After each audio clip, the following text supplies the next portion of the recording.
꽤 잘 나가는 국립대학교라는 명성에 맞지 않게 꼬질꼬질하고 다 늘어진 티를 입고 수업에 집중하는 남성. 그 남성을 주시하는 여성이 있었는데요. 출석 체크도 안 하고 굳이 돌아서 가는 남성. 그런 점에서 의문점을 품게 된 그녀는 말을 꺼내게 됩니다. 잠깐만요. 이거 출석 확인증인데 직접 써서 내지 않으면 결석 처리돼요. 그러니까... 됐어. 난 학생이 아니니까. 학생 신분이 아니었지만 그렇다고 정당하게 돈을 내고 수업을 받았던 게 아니었던 남성. 그래서인지 호의적으로 꺼낸 말의 대답은 방해됐으면 이제 안 올게. 그런 뜻으로 말한 게 아닌데 이 벙쪄 있었던 학생의 이름은 하나입니다. 꽤 오래전 어머니와 아버지를 잃어 강제적으로 독립생활을 하게 되며 생활비가 매번 부족해 홀로 아르바이트를 하고 지내던 그녀는 왠지 모를 동정감에 그를 도와주기로 하죠. 하늘하늘 예쁘게 살라고 아빠가 하나로 지었대. 이에 그들은 함께 있는 시간으로 인해 서로를 점차 알아가지만 알면 안 되는 것까지 알아버린 하나. 남성에겐 특이점이 있었기 때문이죠. 더 늦기 전에 말해야겠어. 아니, 보여주는 게 맞겠지. 다름 아닌 100년 전 전멸했다고 하는 늑대 인간의 마지막 후회가 자신이라는 말과 함께 커밍아웃을 해버리는 남성. 그녀에게 도망간다면 이해한다는 말에 하나는 그를 인정하며 떠나지 않겠다고 물음에 답해주는데요. 그로써 관계는 더 깊어지고 다음으로 인간과 늑대의 하룻밤은 야릇한. 이에 그들의 사랑은 시간이 지나서 자신조차 통제하지 못하는 말썽꾸러기 딸 유키가 태어납니다. 기다려.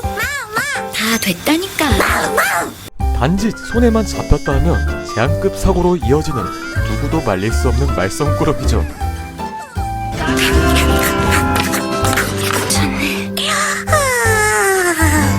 그런데 이 말썽꾸러기만 있는 게 아닙니다. 정반대라면 완전 정반대 성향을 가진 이 꼬마는 아내. 몸이 허약한 내성적인 아들까지 태어나게 됩니다. 하지만 이제 막 시작한 가정생활에 그녀가 감당하기에는 버거운 상황들이 찾아오게 되는데요. 돌아오지 않는 남편을 찾으러 가는 하나. 그녀가 보게 된 건 싸늘한 죽음을 맞이한 남편. 그의 싸늘한 눈동자는 그녀를 주저앉게 만들었고 늑대인간의 죽음은 어떠한 이유로 죽었는지 단지 새의 깃털이 뿌려진 채로 싸늘한 시체만 덩그러니 남아있을 뿐 지금까지 미스테리로 남아있죠.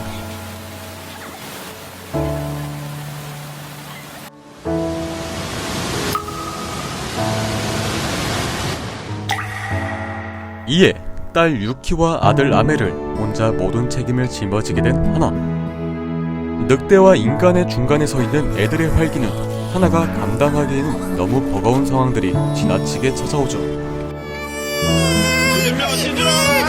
그로 인해 모든 사람들의 비난과 눈초리를 받으며 연신 고개를 숙여야 했던 하나. 우리 아파트에선 개 못 기른다고 분명히 말하지 않았나요? 그만 가주세요. 어머님, 이렇게 나오시면 아동학대로 의심할 수밖에 없어요. 늑대와 인간의 갈림길에 혼란을 겪는 아이들을 위해 할 수 없이 사람이 없는 곳으로 떠나야만 하는데요.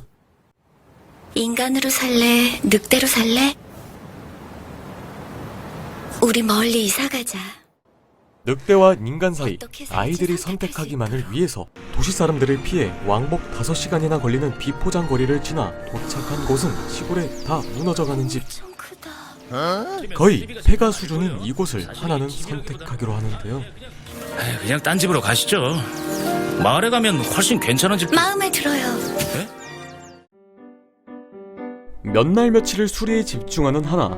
살만한 집을 만들기에는 어림도 없어 보이는 집을 노력 하나로 살만한 집까지 만들지만은 형편은 적급으로 생활을 유지하는 터라 하나는 가족과 함께 먹을 농작물을 재배하기 시작하는데요. 처음 시작해보는 거라 열정적으로 시작했지만 금방 시들어버리는 채소들. 그러게 왜일까? 티는 안 냈지만 이미 조금씩 성숙해진 유키는 가정의 형편을 알고 있었습니다.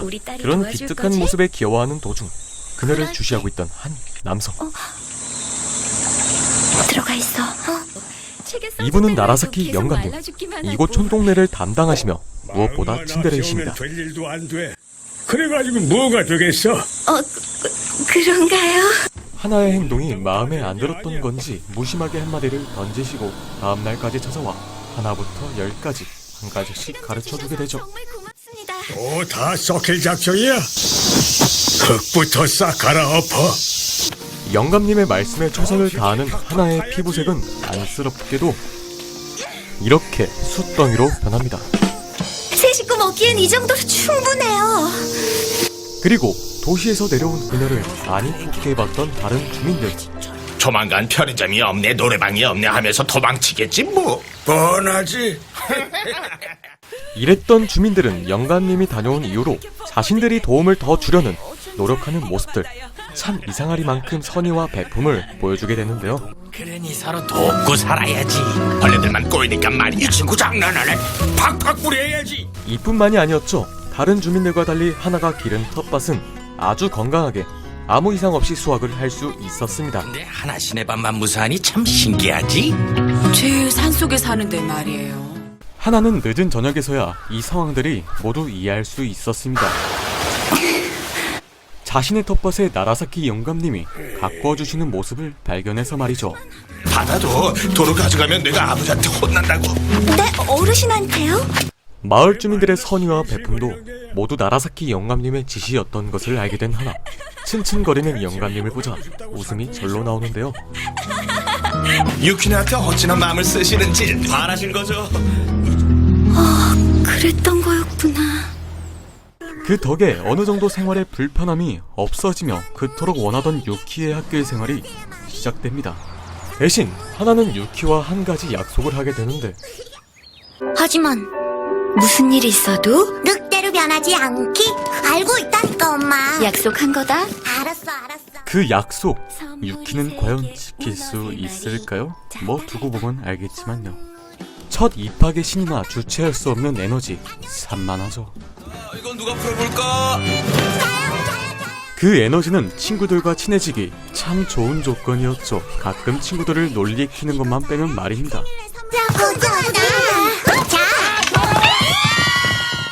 이로써 유키는 사회성을 배워가는데요. 아메 역시 학교로 입학하며 소심한 성격 탓에 친구랑 사귀기는커녕 늘 혼자에 역시나 왕따까지 당하게 되죠. 초등학교 때 저런 애들은 반에 한두 명씩 꼭 있었습니다. 안 그런가요? 그러던 어느 날 유키가 있는 반에 전학생이 찾아오게 됩니다. 자, 인사해라. 소혜야, 만나서 반가워. 이 전학생으로 인해 유키가 변하게 될 줄은 꿈에도 몰랐을 겁니다. 이상한 동물 냄새가 난다는 전학생은 느닷없이 유키의 냄새를 맡아보는데요. 그게 냄새가 좀... 냄새? 필터링 없이 툭 던진 한마디로 유키는 겁이 나기 시작합니다. 그가 속해 있는 무리는 반사적으로 피하는 건 물론 그의 말까지 무시하게 되는데요. 쟤는 원래 저러냐? 딴 때는 안 그런데 좀 이상하네. 야, 유키. 왜 피하는지 전혀 알 리가 없는 쇼에이는 답답한 마음에 그녀에게 소리치게 되죠. 그냥 솔직히 말해! 내가 너한테 뭐 잘못했냐? 응, 내가 전화 온 게 마음에 안 들어? 조금. 그래서 그래? 싫다는데도 불구하고 유키를 끝까지 쫓아가 대화를 요구하는 전학생. 저리가. 유키! 그냥 얘기 좀 하자고. 하나와의 약속까지 어기며 홧김에 전학생의 귀를 공격해버린 유키. 소식을 듣자마자 급하게 학교로 도착한 하나는 연신 고개를 숙이는데요. 정말 죄송합니다. 자, 그만 마음 푸시죠, 소희 어머님. 사과를 한다고 해서 없던 일로 되는 게 아니지만은 이 한마디로 인해 모두 정적이 됩니다. 빚을 내서라도 보상해줄 수 있어요? 이딴 사과를 받으려고? 때야. 뭐? 소희, 너 괜찮아? 이에 학교에서 퇴학당한 줄 알고 있는 유키. 그녀를 위해 마음이 안정이 될 때까지 집에 있기로 합니다. 사실 그녀를 위해 해준 말이었던 전학생. 그러니까 제가 다치게 된 건 늑대 때문이지 유키 잘못이 아니라는 뜻이었어요. 아줌마가 하나만 더 물어봐도 될까? 늑대가 싫어? 별로 안 싫어해요. 그럼에도 지속적으로 학교를 나오지 않는 유키가 걱정되었던 마음에 조심스럽게 직접적으로가 아닌 간접적으로 사과 표시를 보이는 귀여운 아이들의 순수한 마음이 보여지는데요. 해주래. 전학생의 노력 끝에 그의 마음을 이해하게 된 유키. 그의 앞에 나가는 용기를 보이며 사람에 대한 감정을 다시 한번 배우는 계기가 아프지 않아? 되었는데요. 가려워. 반면에 아메는 왕따 생활로 학교를 거의 가지 않는 상태. 가려고? 그런데 선생님한테. 어떤 선생님? 선생님이지. 학교도 가지 않는 내가 선생님? 사실 그 선생님이란 작자는 사람이 아닌 여우였죠. 너니? 교활한 사람을 비유로 불리는 영악한 동물이기도 하는데요. 그렇기에 동물의 삶을 배우기 위해 탁월했던 선택이었죠. 인간으로서의 삶을 택했던 유키와는 달리 학교 생활이 맞지 않는 아메는 동물의 본능을 배우기 위해 시작했던 새로운 도전, 그 모든 것에 대한 행복을 느끼게 됩니다. 이로써 자연으로 돌아가기 위한 하나와의 선택 이별을 하게 되는 거죠. 하지만 인간의 삶을 선택한 유키도 그녀의 곁을 남기는커녕 자신의 꿈을 위해 기숙사를 선택하며 다시 홀로 남겨진 하나. 늑대 인간을 사랑해서 탄생하게 된 남매 유키와 아메. 13년의 시간의 성장기를 보여주고 있는 이 영화는 2013년 호소다 마모루 감독이 발표한 판타지 애니메이션 영화 늑대아이. 이 영화에선 특히나 이상적으로 자신의 아이들을 최대한 존중해주는 어머니의 모습이 돋보이는 내용이었는데요. 영화의 초반부에선 가족을 잃어 경제적 어려움을 겪고 있는 하나에게 나타나는 늑대인간. 마찬가지로 외로운 이 두 남녀의 사랑은 발전하여 유키와 아메가 태어남으로써 알 수 없는 사고를 당하는 남편 늑대인간. 이 장면을 통해 약자의 불행을 표시하게 되죠. 이로써 강제적 싱글맘의 길을 걷게 되는 하나. 늑대의 육아를 알려줄 남편조차 떠났기에 온갖 애로사항들이 많다는 점을 느끼고 심리적으로 괴로워하지만 기색 없이 인간과 늑대 중 갈피를 못 잡는 아이들에게 인간으로서의 삶을 강요받지 않도록 또 정체성을 혼란스러워하는 아이들이 선택할 수 있게 산골짜기로 향하며 선택의 갈림길에서 유키는 인간으로서의 삶, 아메는 늑대의 삶을 선택하는 장면에서 하나와 마지막 인사를 하게 되는데요. 아메의 독립의 내용으로 정체성을 치열하게 고민하고 결국 자신의 의지로 미래를 선택하는 아이들을 응원하는 내용으로도 느껴지며 마치 어린이를 미래 자산이라 여기며 인생을 희생시키는데 죄책감을 느끼지 않는 사회의 사고방식에 대한 비판으로도 해석이 됩니다.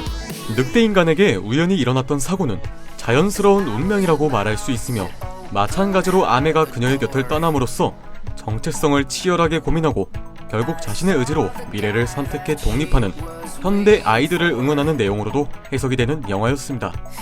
이쯤 되고 보니 부모의 입장으로 바라볼 땐 한 가지 문장이 생각나네요. 자식 키워봤자?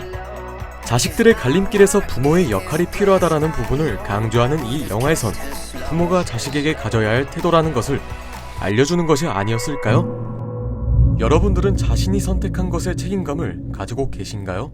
지금까지 무토였습니다. 시청해주셔서 감사합니다.